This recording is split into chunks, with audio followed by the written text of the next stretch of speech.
One of the commitments that I made to the American people was that we would do a better job here in Washington in rooting out wasteful spending. At a time when families have had to cut back, have had to make some tough decisions about getting rid of things that they don't need in order to make the investments that they do, we thought that it was entirely appropriate for our governments and our agencies to try to root out waste, large and small, in a systematic way.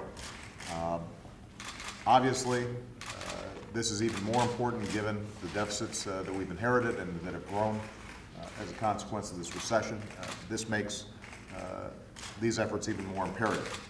Now, this does mean making some tough choices. It means cutting some programs that I think are worthy, but we may not be able to afford right now. We don't need to wait for Congress in order to do something about wasteful spending that's out there. Cutting waste, making government more efficient is something that leaders in both parties have worked on, from Senator Tom Coburn, Republican, to Democrat Claire McCaskill. We haven't seen as much action out of Congress as we'd like, and that's why we launched on our own initiative the campaign to cut waste. Not just to cut spending, but to make government work better for the American people. For example, we've identified thousands of government buildings that we don't need. Some have sat empty for years. So we're getting rid of those properties, and that's going to save the American people billions of dollars. Roger Rhodes works at the Department of Commerce. Raise your hand, Roger. There's Roger. He found a way to save the department almost $2 million a year on its cell phone bills. And I'm sure that there are probably some consumers out there that would like to talk to them and find out what they could save on their cell phone bills. Celeste Steele is here.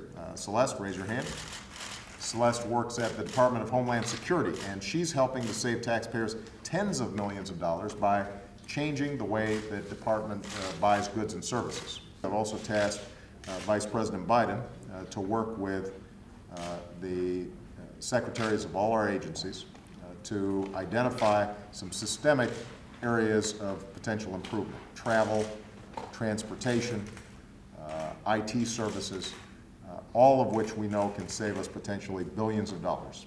And in September, Joe convened the cabinet and has really pushed them hard in finding savings across all our agencies. So today I'm signing an executive order that builds on their good work.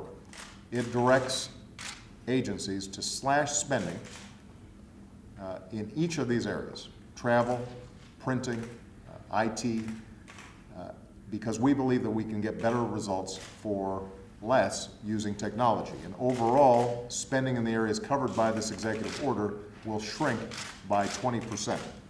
These are important steps that can save taxpayers billions of dollars over the next several years.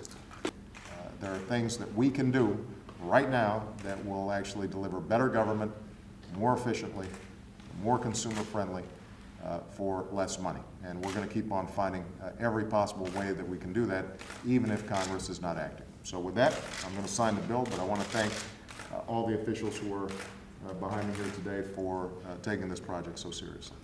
All right.